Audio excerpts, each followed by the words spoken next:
मुरली अमृत की धारा है धारा, जो देती दुखों से किनारा।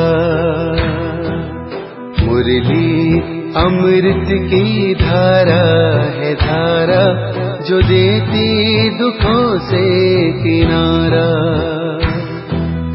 भूले जीवन में हो जाए शिव बाबा मुरली में समझाए। भूले जीवन में हो जाए शिव बाबा मुरली में समझाए। तुम्हें देव। ओम शांति। आज की तारीख है 13 अप्रैल 2022 की साकार मुरली। बाबा के महावाक्य। मीठे बच्चे गृहस्थ व्यवहार में रहते कमाल कर दिखानी है। श्रेष्ठाचारी देवता बनने और बनाने की सेवा करनी है। प्रश्न, राजाई के वर्षे का अधिकार किन बच्चों को प्राप्त होता है? उत्तर, जो बाप के समीप संबंध में आते हैं, अपनी चलन और आमदनी का पूरा पूरा समाचार बाप को देते हैं। ऐसे मातेले बच्चे ही राजाई के वर्षे का अधिकार प्राप्त करते हैं। जो बाप के आगे आते ही नहीं, अपना समाचार सुनाते ही नहीं, उन्हें रजाई का वर्षा मिल नहीं सकता। यह है सौतेले बच्चे। बाबा कहते बच्चे अपना पूरा पूरा समाचार दो, तो बाबा समझे यह क्या सर्विस कर रहे हैं। बाबा बच्चों को हर हालत में ऊंच पद पाने का पुरुषार्थ कराते हैं। गीत। कौन आया मेरे मन के द्वारे? कौन आया मेरे मन के द्वारे, पायल की झनकार लिए। कौन आया मेरे मन के द्वारे, पायल की झनकार लिए। कौन आया?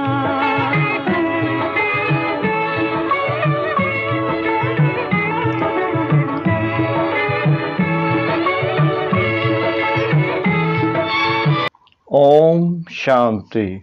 बच्चे जानते हैं परमपिता परमात्मा शिव से हमारा क्या संबंध है। परमपिता तो कहते ही हैं, पतित पावन अक्षर भी डाल दो।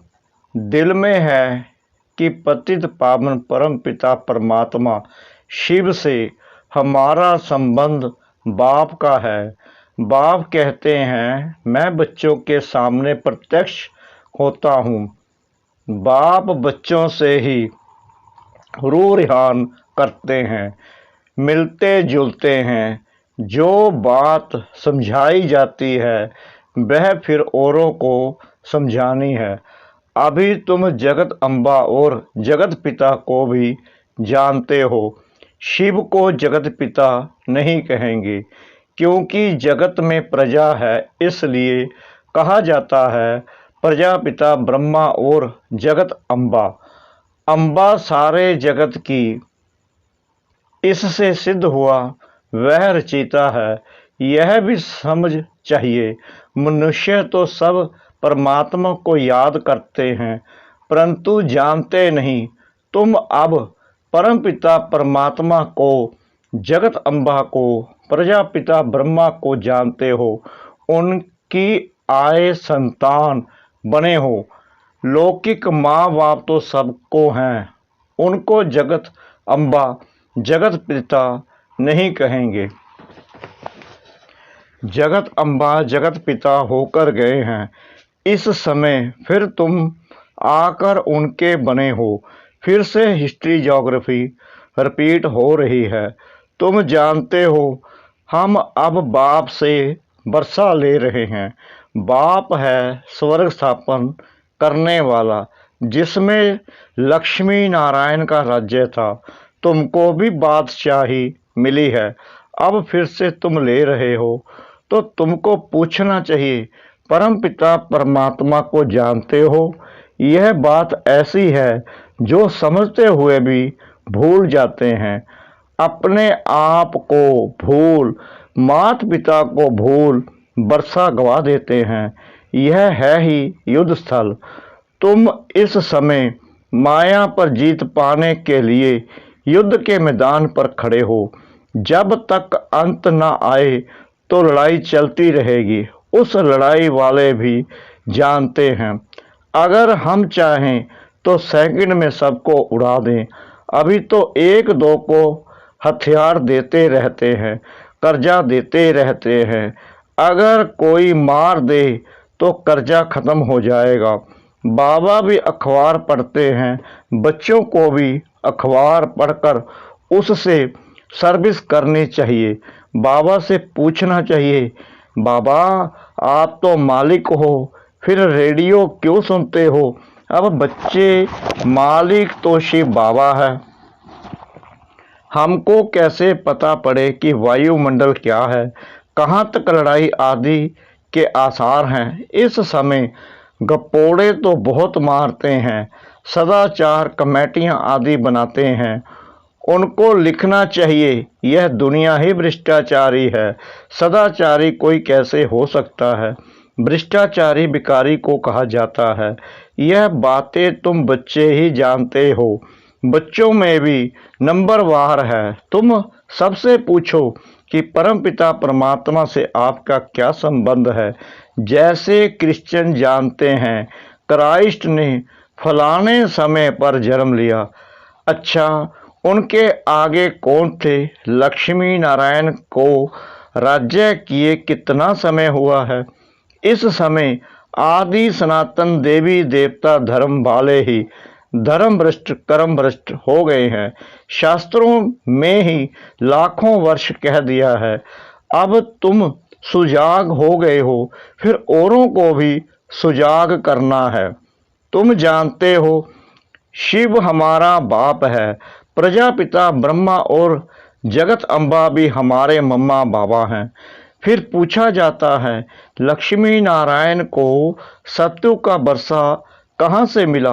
5000 वर्ष हुआ मिला था, अब नहीं है, अब मिल रहा है। अब हिस्ट्री रिपीट हो रही है। अब सभी को बाप का संदेश कैसे दे? क्या घर घर में ढिंढोरा पीटे? अच्छा, बोर्ड भी तुम लगा सकते हो, क्योंकि तुम हो मास्टर अविनाशी सर्जन। परमपिता परमात्मा है निराकार। अब यह तो कोई नहीं जानते कि शिव बाबा ने किसके शरीर में जन्म लिया। ऐसे भी नहीं कह सकते कि कृष्ण के शरीर में प्रवेश कर जन्म लिया। यह तो तुम नंबरवार जानते हो कि वह हमारा परमपिता भी है और हमारा टीचर भी है। हमको बहुत अच्छी शिक्षा दे रहे हैं। बाबा फिर से कल्प के बाद आकर मिले हैं, समझते हो? पक्का पक्का निश्चय भी है। फिर घर जाते ही वह नशा उड़ जाता है। घर गृहस्थ में रहते, धंधे दौरी में रहते, कहाँ तक नशा रहता है? यह तो जरूर बाप को लिखना चाहिए, परंतु बच्चे बाप को पूरा समाचार देते नहीं। तुम बच्चे बाप को पूरा जानते हो तो बाप को भी तुम्हारा पूरा मालूम होना चाहिए। जबकि वह तुम्हारा दादा है तो उनको तुम्हारी चलन और आमदनी का पूरा पूरा मालूम होना चाहिए। तब तो मत देंगे। तुम कहेंगे शिव बाबा तो अंतर्यामी हैं, परंतु यह ब्रह्मा कैसे जाने? कोई तो बाबा के आगे आते ही नहीं है। इसलिए समझा जाता है यह सौतेले बच्चे हैं तो राजाई का बरसा नहीं पा सकेंगे। अगर श्रीमत पर चलना है तो पूरा समाचार देना है। बच्चे भी बाप का सब कुछ जान लेते हैं, बाप को भी समाचार देना चाहिए। यह है हमारा रूहानी ग्रस्त व्यवहार का संबंध। यह है रूहानी ईश्वरीय परिवार। सुप्रीम रूह से सभी आत्माओं का संबंध है ना। सबसे यह प्रश्न पूछो कि तुम इन लक्ष्मी नारायण को जानते हो, परमपिता परमात्मा को जानते हो, तुम सतयुगी शिष्टाचारी देवी देवताओं को जानते हो। तुम लिख सकते हो कि इन सब बातों को जानने से तुम शिष्टाचारी बन सकते हो, नहीं तो कदाचित नहीं बन सकते। ऐसी ऐसी सर्विस करने से तुम ऊंच पद पा सकते हो। भ्रष्टाचारी को श्रेष्ठाचारी बनाना यह तुम्हारा धंधा है, तो क्यों नहीं बोर्ड लगाते हो। स्त्री पुरुष दोनों इस सर्विस पर हैं। बाबा डायरेक्शन देते हैं, परंतु बच्चे फिर भूल जाते हैं, अपने ही धंधे में लग जाते हैं। सर्विस जो करनी है वह करते ही नहीं हैं, ना पूरा समाचार देते हैं, ना बोर्ड लगाते हैं। बोर्ड नहीं लगाया, सर्विस नहीं की तो समझेंगे देह अभिमान बहुत है। मुरली तो सब सुनते हैं, बाबा क्या कहते हैं, अनेक मत मिलती है, पर दर्शनी के लिए बाबा कहते बच्चे गर्मी है तो पहाड़ी पर जाकर प्रबंध करो। अब देखें कहाँ से समाचार आता है कि बाबा हम यह प्रबंध कर सकते हैं। जानकारी है तो जाकर हाल व धर्मशाला लेकर प्रबंध रचना है तो बहुतों को संदेश मिले। यहाँ भी बोर्ड लगा हुआ हो, ज्ञान सागर पतित पावन निराकार परमात्मा से तुम्हारा क्या संबंध है। फिर जगत अम्बा और जगत पिता से तुम्हारा क्या संबंध है। वह क्या देंगे, जरूर जगत का मालिक बनाएंगे। बरोबर तुम अब बन रहे हो, कल पहले भी बने थे। तुम यह बोर्ड लिख दो तो फिर और सब प्रश्न ही खत्म हो जाएंगे। लक्ष्मी नारायण को यह विश्व के मालिक बने का वर्षा कैसे मिला, पूछने वाला तो जरूर जानता होगा। अगर इतनी सर्विस नहीं करेंगे तो गद्दी पर कैसे बैठेंगे। यह राजयोग है, नर से नारायण बनने का, प्रजा बनने का नहीं। क्या तुम यहाँ प्रजा बनने आए हो। बाबा के पास समाचार आए तो बाबा समझे कि यह सर्विस कर रहे हैं, ना घर का ना सर्विस का समाचार देंगे तो कैसे समझेंगे कि यह विजयमाला में आएंगे। निश्चय बुद्धि विजंती, संशय बुद्धि विनशंति। तुम जानते हो अब हमारी राजधानी स्थापन हो रही है। उस राजधानी में ऊंच पद पाने का तुम बच्चों को पुरुषार्थ करना है, परंतु कोई की तकदीर में नहीं है तो टीचर क्या कर सकता है। तुमने ही ऐसे खोटे कर्म किए हैं जो तुम्हें भोगना पड़ता है। मम्मा ने अच्छे कर्म किए हैं तो कितना अच्छा अटेंशन से मम्मा ने ऊंच पद प्राप्त किया। तुम बच्चों को हर हालत में खूब पुरुषार्थ करना चाहिए। बाबा ने राय दी है, बोर्ड बनाए लगाना चाहिए और छोटे छोटे पर्चे बनाकर बांटने चाहिए कि इन लक्ष्मी नारायण को जानने से तुम यह शिष्टाचारी देवता बन जाएंगे। शुभ कार्य में देरी नहीं करनी चाहिए। तुम मीठे मीठे बच्चों को बहुत सर्विस करनी चाहिए। गृहस्थ व्यवहार में रहते कमाल कर दिखानी है, कब छोड़ने का ख्याल नहीं करना है। तुम जानते हो बाबा हमको ब्रह्मा द्वारा सिखला रहे हैं। शिव बाबा भारत में आया है तो क्या निराकार आया, कैसे आया, क्या किया, कोई को पता ही नहीं है। शिवरात्रि मनाते हैं, जरा भी पता नहीं है। परमात्मा आते ही हैं पावन बनाने। बाबा कहते हैं कोई भी बात में मूझते हो तो पूछो कि बाबा हमको यह बात समझ में नहीं आती है। 84 जन्मों का राज भी समझाया है, वर्णों में भी आना है। तुम यह धारणा करते हो बरोबर हमने ऐसे 84 जन्म लिए हैं। अब फिर हम सूर्यवंशी बनते हैं। जितना जो पुरुषार्थ करेगा उतना ऊंच पद पाएगा। कितनी सहज बात है, फिर भी बुद्धि में बैठता नहीं है। तो आकर पूछो, बाबा हम इस समझाने में मूझते हैं। पहले पहले अल्फ का परिचय देना है। यह बोर्ड सब लगा दें। इस नॉलेज से तुम सदा सुखी श्रेष्ठाचारी बन जाते हो तो यह अच्छा है ना। टेम्पटेशन होगा, क्यों ना ऐसी बात जाकर समझे। बाबा सर्विस से समझ जाएंगे कि कौन कौन सच्चा बच्चा है। जो अटेंशन देते हैं वही माला का दाना बनेंगे। करके दिखाना है। तुम तो प्रैक्टिकल सम्मुख बैठ सुन रहे हो, बाकी बच्चे मुरली द्वारा सुनेंगे। यह सब समझने की बातें हैं। परमात्मा बाप भी है, फिर पतित से पावन बनाकर ले जाते हैं तो गुरु हो गया। सृष्टि के आदि मध्य अंत की नॉलेज शिक्षक बन पढ़ाते हैं तो तीनों हो गए ना। परंतु बहुत बच्चे भूल जाते हैं, बुद्धि से वह नशा निकल जाता है। नहीं तो स्थायी खुशी रहनी चाहिए। अच्छा, मीठे मीठे सिखलाने बच्चों प्रति माता पिता बाप दादा का याद प्यार और गुड मॉर्निंग। रूहानी बाप की रूहानी बच्चों को नमस्ते। हम रूहानी बच्चों की रूहानी बाप दादा को श्रद्धा भरी प्रेम भरी नमस्ते। शुक्रिया बाबा, शुक्रिया बाबा, शुक्रिया बाबा इस मीठी मीठी मीठी मुरली के लिए। धारणा के लिए मुख्य सार। नंबर 1, विजय माला का दाना बनने के लिए अपने ऊपर पूरा अटेंशन देना है। श्रेष्ठाचारी बनने और बनाने की सेवा करनी है। नंबर 2, कोई भी ऐसा खोटा कर्म नहीं करना है जिसकी भोगनी पड़े। बाप की राय पर कदम कदम चलना है।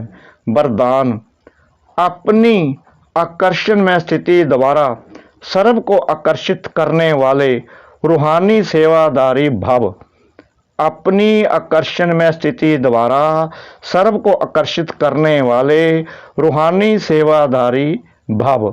रूहानी सेवादारी कभी यह नहीं सोच सकते कि सेवा में वृद्धि नहीं होती या सुनने वाले नहीं मिलते। सुनने वाले बहुत हैं। सिर्फ आप अपनी स्थिति रूहानी आकर्षण में बनाओ। जब चुंबक अपनी तरफ खींच सकता है तो क्या आपकी रूहानी शक्ति आत्माओं को नहीं खींच सकती। तो रूहानी आकर्षण करने वाले चुंबक बनो, जिससे आत्माएं सत्य आकर्षित होकर आपके सामने आ जाएं। यही आप रूहानी सेवादारी बच्चों की सेवा है। स्लोगन, समाधान स्वरूप बनना है तो सबको स्नेह और सम्मान देते चलो। समाधान स्वरूप बनना है तो सबको स्नेह और सम्मान देते चलो। मातेश्वरी जी के अनमोल महावाक्य। परमात्मा एक है, बाकी सर्व मनुष्य आत्माएं हैं। अब यह तो सारी दुनिया जानती है कि परमात्मा एक है, वो सर्वशक्तिवान है, जानी जाननहार है। ऐसे तो सारी दुनिया खुद भी कहती है हम परमात्मा की संतान हैं, परमात्मा एक है। भल कोई धर्म वाला हो, वो भी परमात्मा को ही मानते हैं। वो भी अपने को परमात्मा द्वारा भेजा हुआ संदेश वाहक समझते हैं। ऐसे ही संदेश लेकर अपने अपने धर्म की स्थापना करते हैं। जैसे गुरु नानक ने भी परमात्मा की इतनी बड़ाई की। एक ओंकार सतनाम। एक ओंकार का अर्थ है परमात्मा एक है, सत्य नाम अर्थात उसका नाम सत्य है। तो गोया परमात्मा नाम रूप वाला भी है, अविनाशी है, अकाल मूर्त भी है, तो फिर कर्ता पुरुष भी है, माना वो खुद अकर्ता होते हुए भी कैसे ब्रह्मा तन द्वारा कर्ता पुरुष बनता है। अब यह सारी महिमा एक परमात्मा की है। अब मनुष्य इतना समझते हुए फिर भी कहते हैं ईश्वर सर्वत्र है, अहम आत्मा सो परमात्मा है। अगर सभी परमात्मा ठहरे फिर एक ओंकार यह महिमा किस परमात्मा की करते हैं। इससे सिद्ध है कि परमात्मा एक है। अच्छा, ओम शांति।